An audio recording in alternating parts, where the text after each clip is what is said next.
Hello and welcome to the video.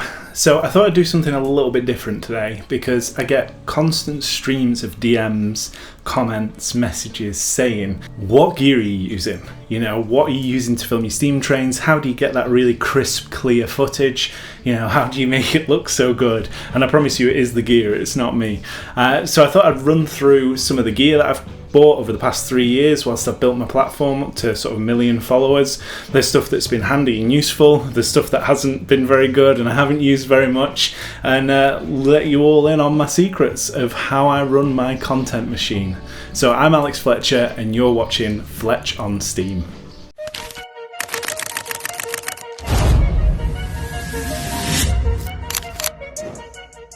So the first thing I want to talk about and get out of the way straight away is iPhone. This is my iPhone 14.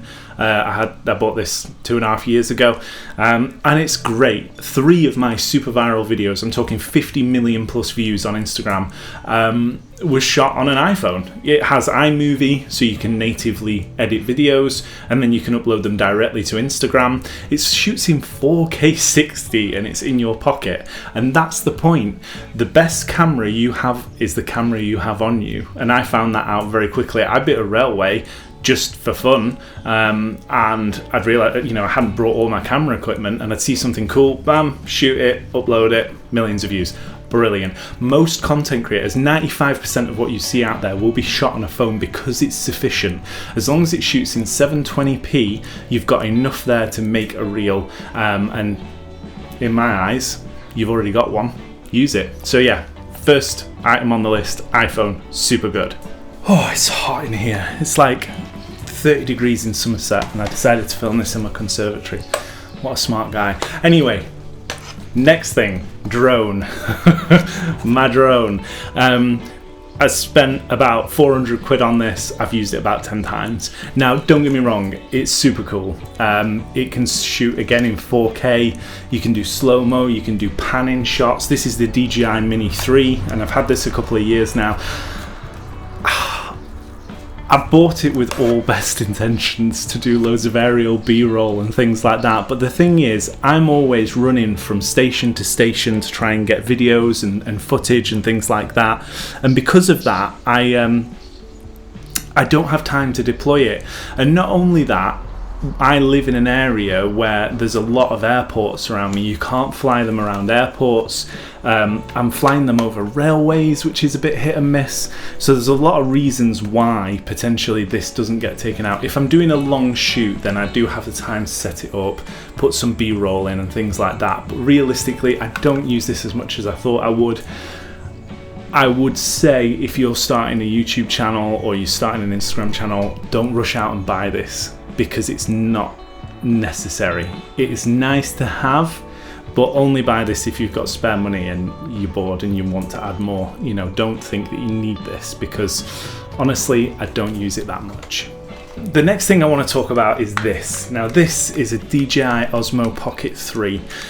It took me a long time to bite the bullet on one of these because, again, I felt like it was a nice to have, but this has turned out to be really super useful. I use this a lot for BTS, behind the scenes. I use it a lot for B-roll, and I use it in situations where I don't want to take a full rig. So I don't want to take my camera, I don't want to take loads of stuff. I just want to have a bit of a stealthy build, and it's super cool. All you have to do is just flip out the screen there like that, and it comes on and it'll just start filming me. It has the gimbal, so everything's really steady, which is good for me because I have shaky hands. And another good point to it is, if you just flip the screen down like that, it'll start shooting in 3K portrait mode. So you can shoot things straight to socials if that's what you're doing. Oh, is that a wasp or a bee? It's a little bee. Wants to be in the video. Wants to be in the video. Oh, that's bad. I'm going to cut that out. So yeah, this is a super cool little device. And what I find is my girlfriend carries this around when we go out to shoots, and she gets BTS footage for me. All the BTS footage you see of me recently has been shot on one of these. And the fact that you can just flip from sort of portrait to landscape is just super easy, super cool. It fits in your pocket, has really good battery life, and it connects to my directly to the mics I use, which I'll go on to next. It's just a really handy little device, and the quality of the footage, it's a 1-inch CMOS sensor, so it's better than an iPhone or a phone, but not as good as a camera. So it's somewhere in between, but the footage is more than good enough for YouTube, and I really love this piece of kit. I'm super glad I bought it. Now the next thing I want to talk about is my tripod. However, the camera's on it, so I'm going to have to splice in B-roll footage of it and be super smart about this.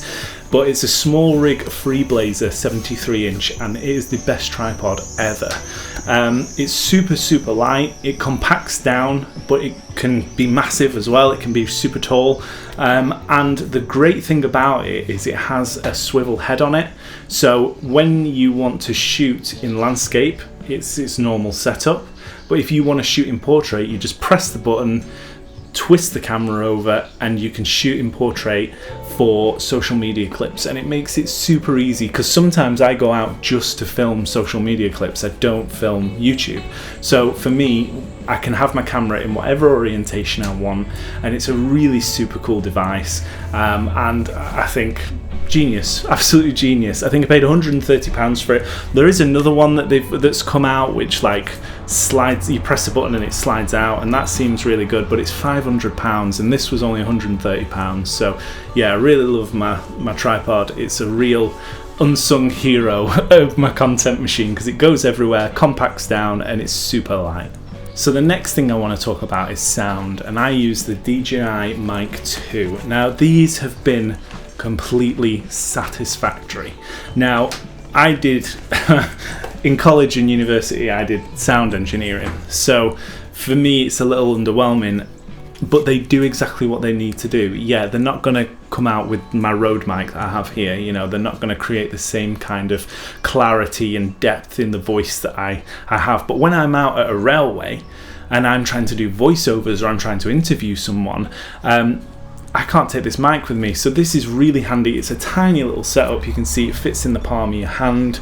It charges in the box as well, so you have everything just in there. You have one receiver and 2 transmitters, and you know, I can pop this on the bottom of my iPhone, I can pop it on the top of my camera, and I can just have sound there. Yeah, it's not studio quality, but it's good enough, and I'd say for me, I spent quite a while researching which ones I was going to get, and obviously because I had I was planning on getting into the DJI ecosystem. I have a lot of the stuff. DJI, please sponsor me. I thought this was a good buy, and the other thing with them is they have a Bluetooth mode, so they automatically connect via Bluetooth to my Osmo Pocket 3, which is super handy. I also have a lavalier mic attachment which I use on these, which I can feed up somebody's shirt and tack onto the lapel, so that it's a bit more, you know, it's not as intrusive in the shot. So they are very reliable. They have 250 meter range. They record directly to the mic itself if you want them to. You know, it's just super diddy, super small. So yeah, it records the mic so you don't lose any footage. They come with these little dead cats which go in via sort of a jack plug, so you just put that in there and you've got a dead cat for when it's windy. Super handy piece of kit. And yeah, I like them. I wouldn't say, you know, the audio's like studio quality, but it's definitely good enough for social media. Now, when it comes to sound on my camera, I do use the inbuilt microphone on my camera quite a lot. However, I do have this shotgun mic from Sony. It was quite cheap, but it does the job. It's directional, so I can just point it at the train.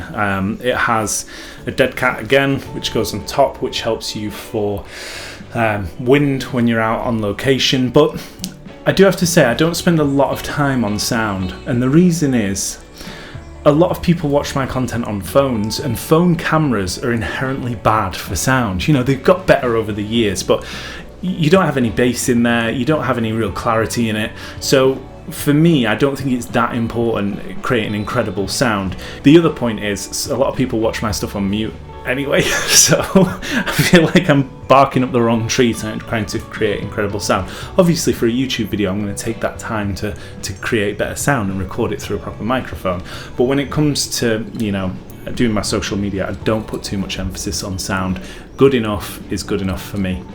So the eagle-eyed amongst you will have noticed that I've changed camera. And that's two reasons. First of all, I'm now shooting on the Osmo, so it gives you a really good idea of what that sort of video quality like. It's 4K 30 at the moment. It's got a really good sort of pano view. It's sort of wide angled. It's not so good for those tight in shots that you'd get with a camera. But I can't get those right now because I've took my camera off and swapped it for the gimbal, and here it is. This is the heart of my content machine and my absolute baby. This is an A7C Mark II Sony, and it's a beast. It's incredible. It shoots 6K downsample to 4K. It's got 33 megapixel full frame camera. It's a hybrid camera, so you get these incredible photographs with it, and then you can also shoot super high res, high detailed videos. The amount of messages and comments I get after I post something with this, and they're like, how did you get it so crisp, how do you get it so clear? This is just the ultimate filmmaker's tool. It's compact, it's packing all the punch of the previous A7 IV, which was its predecessor, and the A7C, the original A7C. But the thing about this camera is we live in a world of Canon users and Nikon users in the rail niche, but if they knew what this could do, I think they'd swap. This has an AI recognition feature which recognizes trains and cars. So I can just set this on the tripod, aim it at a train, put it in train mode, and it'll just track the thing beautifully all the way through because it knows what it's looking for. Fair enough, out a few miles it won't, it won't register, but without using manual focus in those situations, you wouldn't be able to do that anyway. So it's just a really strong piece of kit, and what I love about it most is how versatile it is. So if you look at it now, it's super tiny. I can put on a tiny lens like this. It's super compact. I can take this to a railway with me and no one really even knows. I can have it in my pocket or something like that. And then what I can do is upgrade it to a mid-range setup, which is the one I usually use, which is this one. So I have a 24-105 f4G lens on it, and it is exceptional. I also have a pinky rest here. I bought this sort of extension from Smallrig. The one from Sony was like £150. This one was like 25. The Sony one, you don't need it. Because I have quite big hands, it makes it feel a bit sturdier in the hands. But the range in this is great because, and this is why I didn't go 24-70, is that 70 to 105 is excellent. It's having a bit of extra range. And the thing is, because it's such a beast of a sensor, you can crop into Super 35 and still have 4K footage because of that 6K downsample. So I can go to 105 and then I can crop in Super 35 and get near 200 range from this. You can see how excited, how much I love it. It's such an incredible piece of kit. So this is what you'd see me out usually with this setup, with the 24-105 f4 on and the pinky extension. It's still quite light for a camera and you can take it. But if I did want to upgrade it and I wanted to make something even bigger, then I can go full rig on this thing and full on rig it out. Look at that beast. And it's still that same little A7C2 body, but fully rigged out. I've got the Andy Cine 95S. I've got a Portkey monitor that I use, and the rest is just Smallrig gear. As you can tell, I like Smallrig, just a load of cage stuff to attach everything. I know it looks a bit overkill, but when I'm doing something like a documentary, like I did on the Flying Scotsman, I use something like this, which you can watch there. So in that video, I was using this rig. So when I want to do something special, like a bit of a documentary, I can fully see what I'm doing. I can take my time. I get a lot more stability with this when I'm doing sort of odd shots and doing different things. Plus, I have the battery life that can run me all day for whatever I want to do. So it's a really versatile piece of kit, this Sony, and I stand by it wholeheartedly. I love it.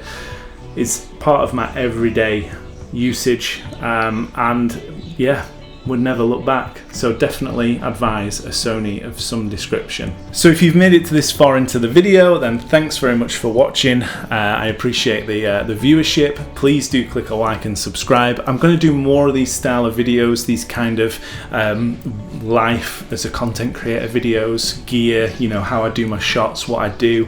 I think a lot of people sort of like what I do and they want to know how I do it. So I'm open to do sort of tutorials and things like that. So thanks for watching. Like and subscribe, and I'll see you in the next one.